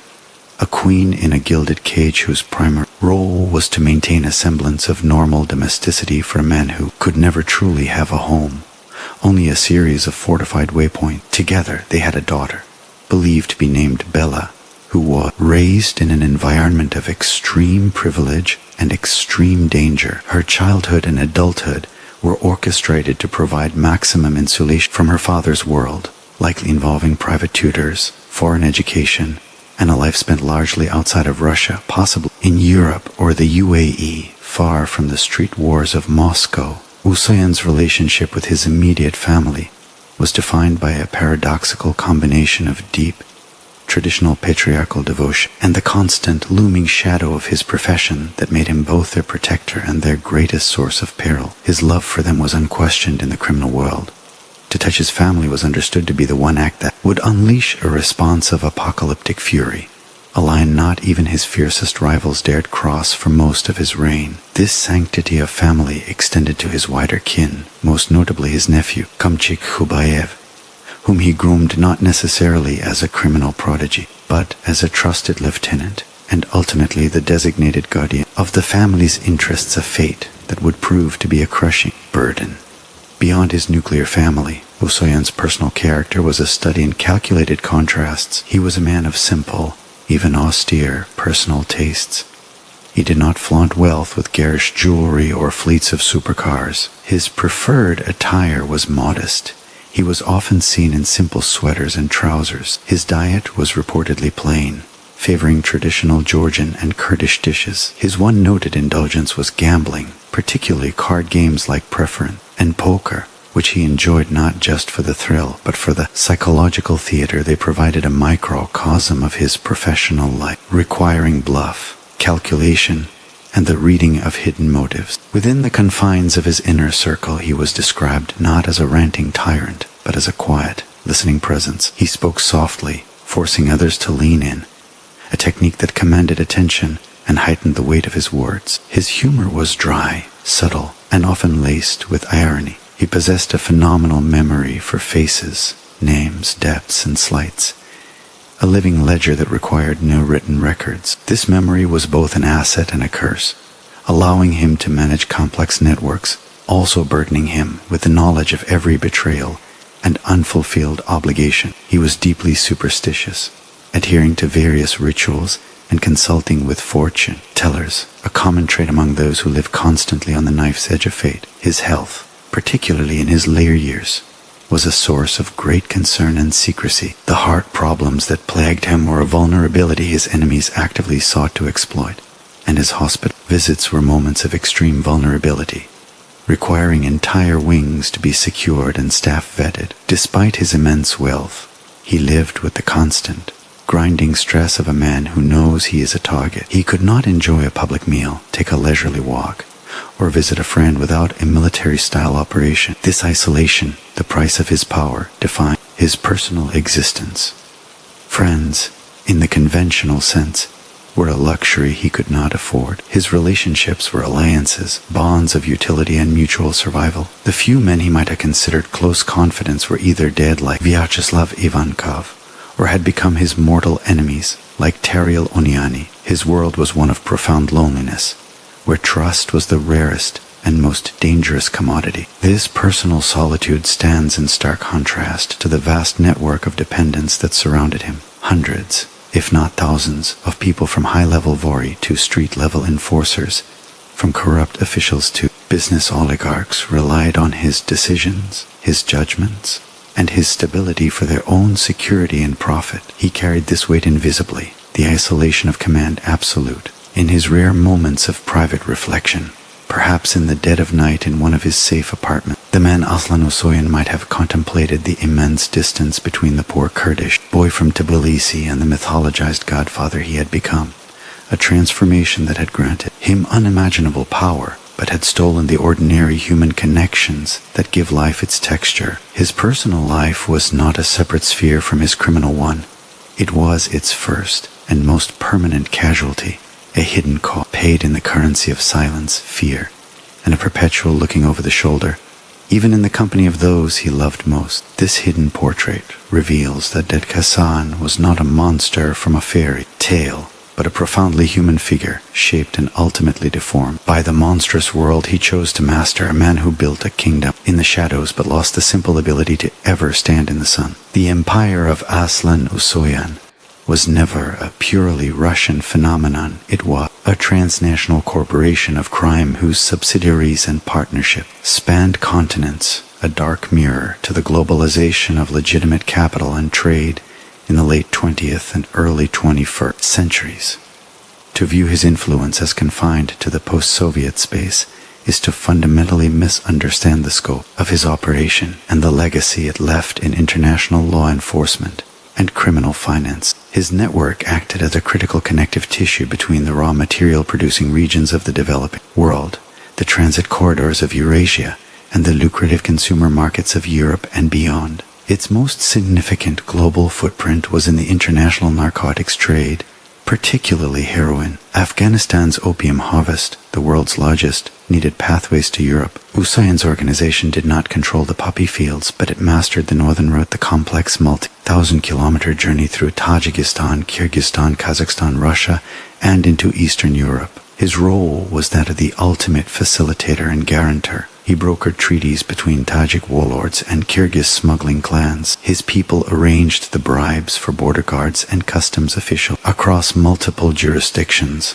His reputation ensured that agreements between Turkish crime families and Central Asian suppliers were honored. A shipment under the symbolic protection of Ded Khasan was less likely to be hijacked by rival gangs or seized by corrupt officials acting outside the agreed-upon bribery scheme. This made his network an indispensable, if invisible, piece of global infrastructure for the drug trade, influencing street prices in Berlin and Paris by its efficiency or its disruption. Beyond narcotics, his tentacles extended into Europe through investments and money laundering. Spain, with its large Russian diaspora and vibrant property market, was a key hub. Usoyan-affiliated figures invested millions in real estate on the Costa del Sol, using front companies to purchase villas, hotels, and marinas. These assets served a dual purpose. They legitimized criminal wealth and provide secure locations for meetings and relaxation for the criminal elite. The Spanish police operation Oddfish in 2010,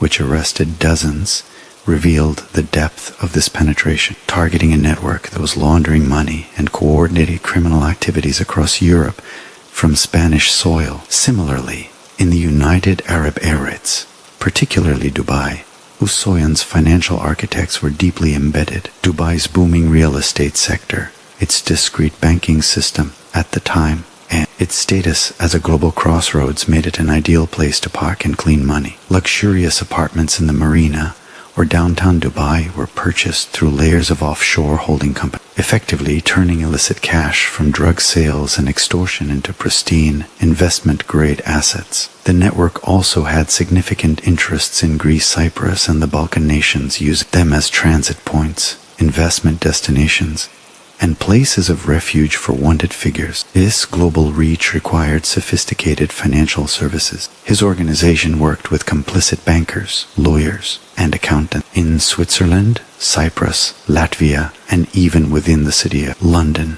Professionals who, for a fee, would look the other way or provide the complex corporate structures to obscure ownership. The network also engaged in large-scale fraud, such as VAT carousel schemes in the European Union, where they would exploit differences in tax regulations between member states to steal billions of euros, a white-collar crime of staggering scale that required insider knowledge of both European law and corrupt officials. Furthermore, Usoyan's role as an arbitrator gave him influence over criminal disputes far beyond Russia's borders. A conflict between Armenian groups in Los Angeles over drug distribution, or a feud between Ukrainian traffickers in Odessa over port access could, if it threatened to destabilize broader arrangements, be brought to his attention for mediation. His word could resolve a standoff in Antwerp's Diamond District, or a fight over prostitution rackets in Tel Aviv, because the parties involved knew that defying his judgment meant becoming a target not just for him, but for all who relied on his system of order. This made him a unique figure in global crime,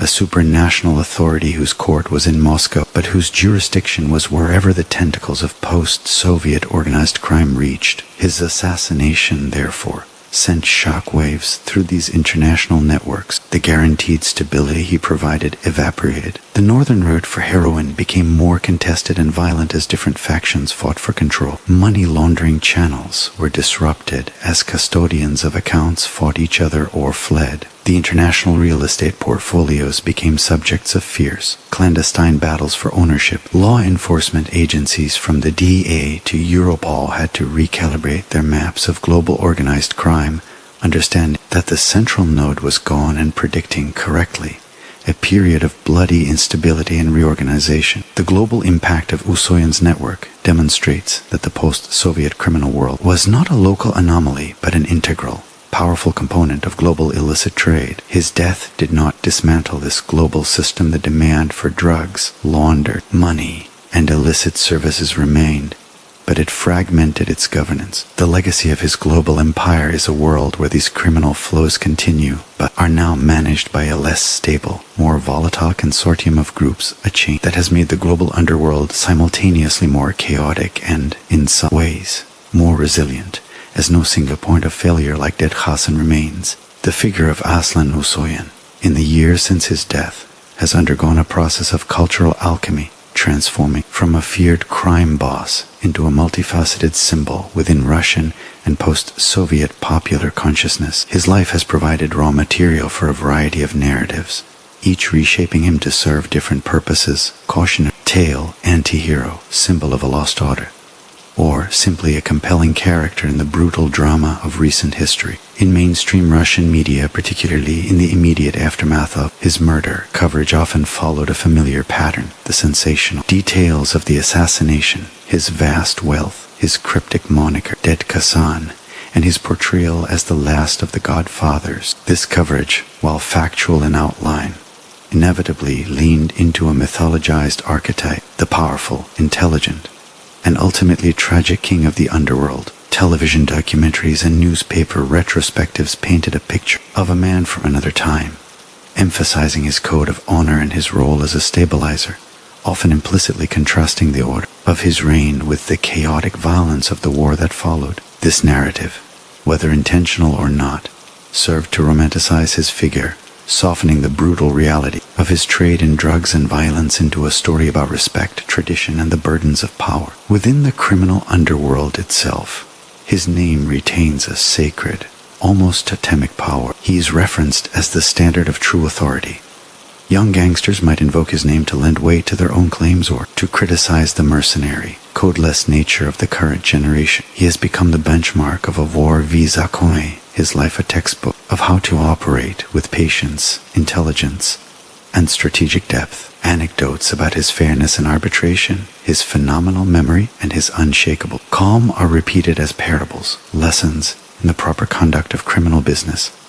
This internal myth-making serves to legitimize the very institution of organized crime by providing it with a historical figure of gravitas, a founding father whose supposed principles, however rarely followed today, provide a veneer of tradition and meaning to activities that are, at their core, purely predatory. In popular culture, his influence is more diffuse but perceptible, while no major film or television series has been explicitly based on his life, likely due to the sensitivities involved. The archetype of the sophisticated, aging Eurasian crime lord who operates by a strict code is a staple of post-Soviet cinema and literature. The character of Ded in the Russian TV series Brigada, or various figures in the novel of author Andrei Konstantinov borrow from the ambient legend of men like Usoyan. He exists in the cultural imagination as a ghostly presence, a template for fictional godfathers who are depicted with a mix of fear and a strange, grudging admiration. His story fits a classic,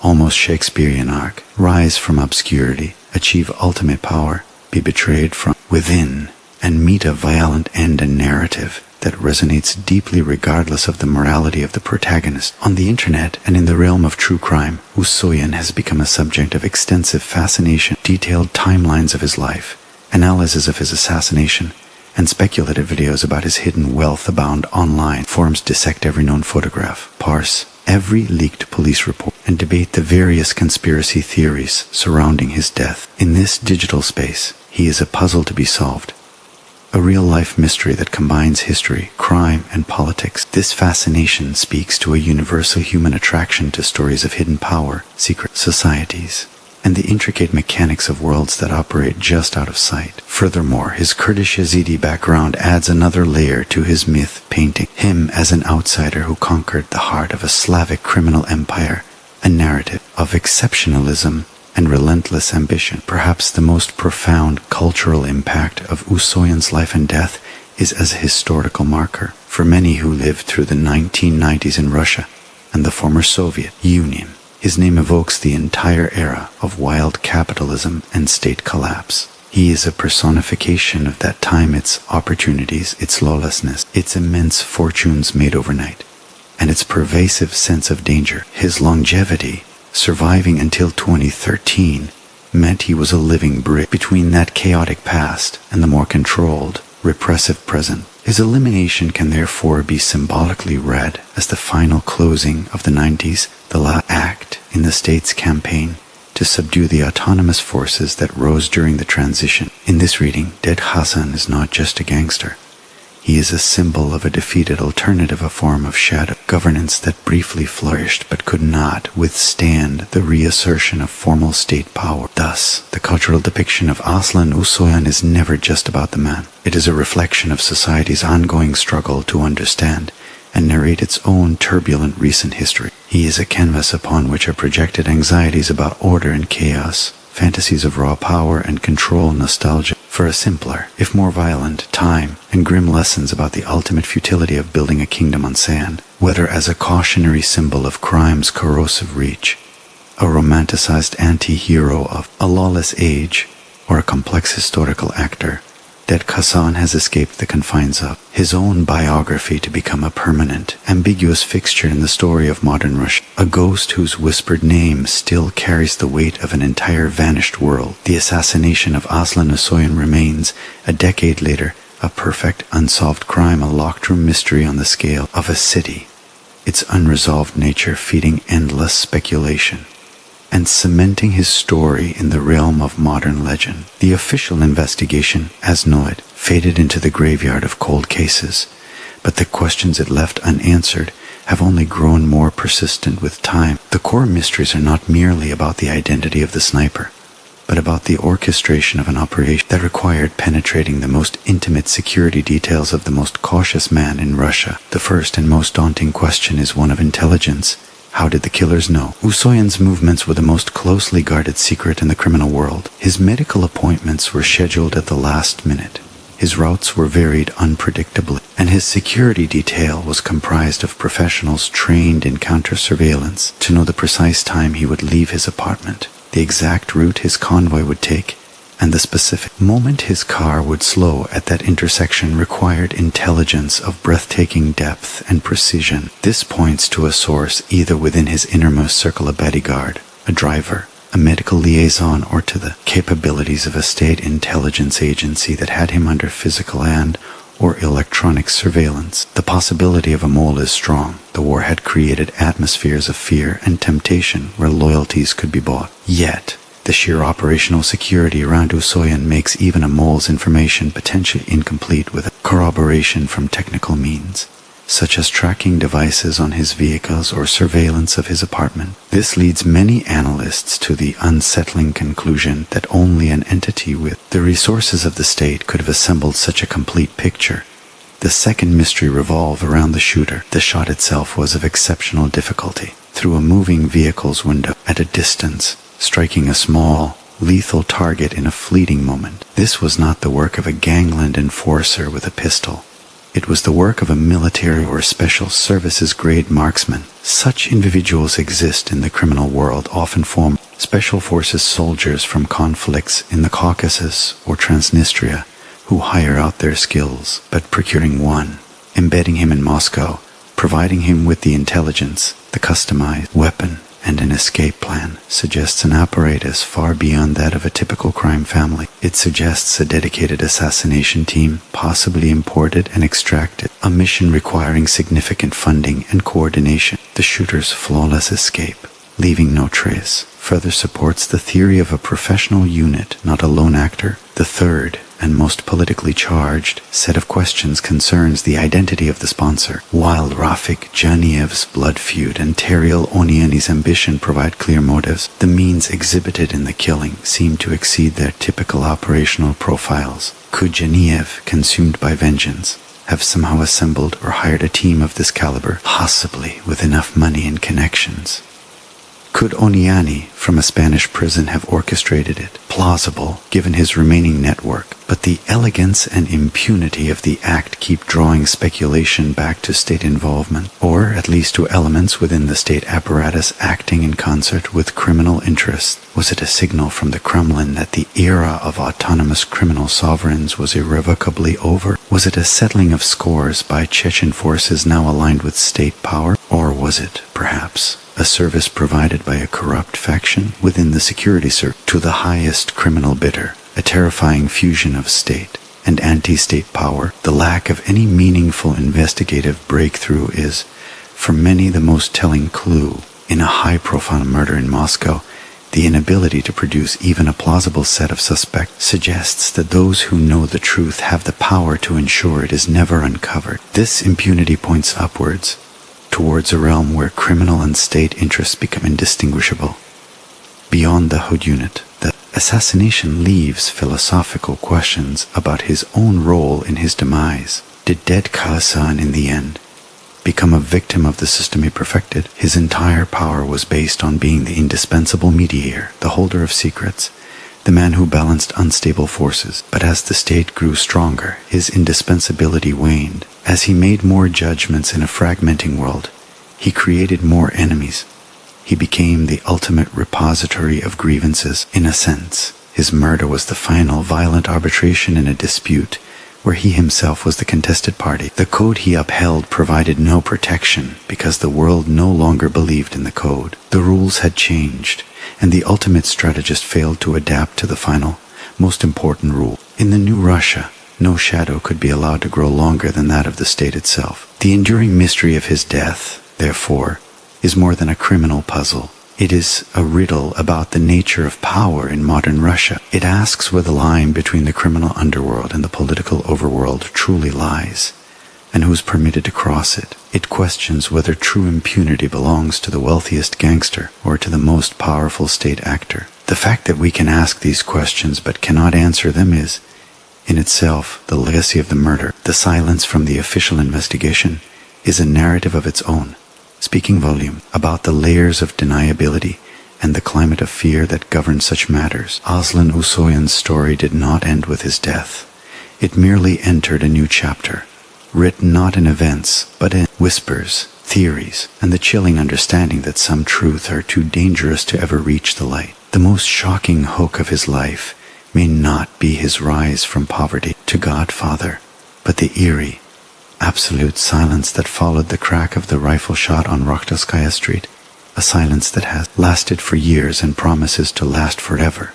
The final and most powerful testament to the forces that truly ruled his world. The story of Aslan Usoyan, Ded Khasan, is now complete, an arc that stretched from the dusty markets of Tbilisi to the snow-dusted pavement of a Moscow side street, a journey through the very heart of a century's darkness. We have traversed the landscape of his life.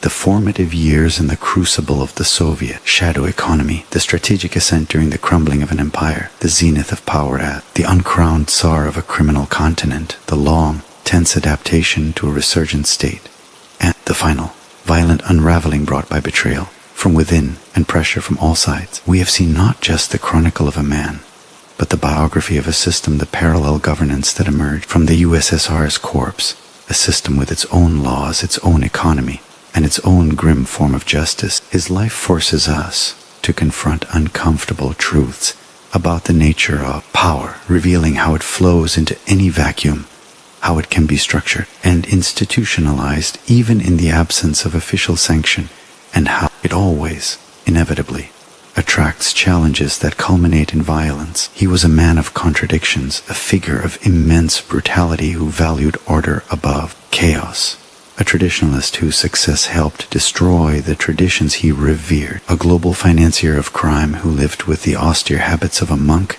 a patriarch who protected his family by immersing them in a world of perpetual danger. His legacy is equally paradoxical. He left behind no lasting empire, only fragments and scars. The centralized, arbitrative model of criminal authority died with him, replaced by a fragmented corporate landscape more deeply embedded in the global digital economy and more subservient to the whims of the state. He is remembered as the last of a line, a symbol of a specific, anarchic historical moment that has been sealed shut. The mysteries surrounding his death, the exquisite intelligence, the professional shot, the silent escape, the dormant investigation stand as a permanent monument to the opaque intersection of crime and power in modern Russia, a reminder that the most significant truths are often those permanently consigned to the shadows. Yet his story transcends geography and genre. It is a human saga about ambition, intelligence, and the corrosive cost of living a life where trust is extinct. It is a historical document of a traumatic transition, and it is a cautionary tale about the futility of building a kingdom on a foundation of fear and lucre. For such kingdoms have no permanent citizens, only temporary subjects and aspiring usurpers. The world that created Ded Khasan is gone. The forces he represented have been either co-opted, commercialized, or crushed. But the questions his life raises linger in the air, as cold and persistent as the Moscow winter. Where does true power reside? How are the rules of our world truly written? And what happens in the spaces where the light of the law refuses to shine? The echo of the sniper's bullet that ended his life was also the closing note of an era, but stories like his compel us to listen closely, to piece together the echoes into understanding. This brings us to the end of our narrative.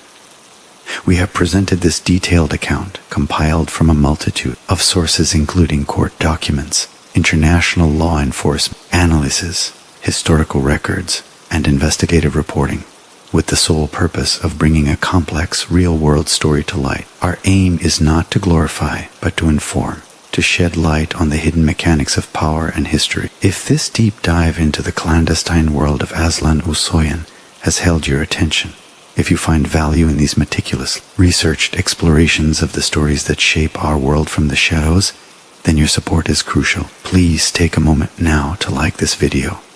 It helps more than you know, and to ensure you do not miss our future journeys into the untold chapters of history, crime, and power, subscribe to the channel and hit the notification bell. Your engagement is what allows us to continue this work, to peel back the layers and present the full picture, one compelling story at a time. Thank you for listening.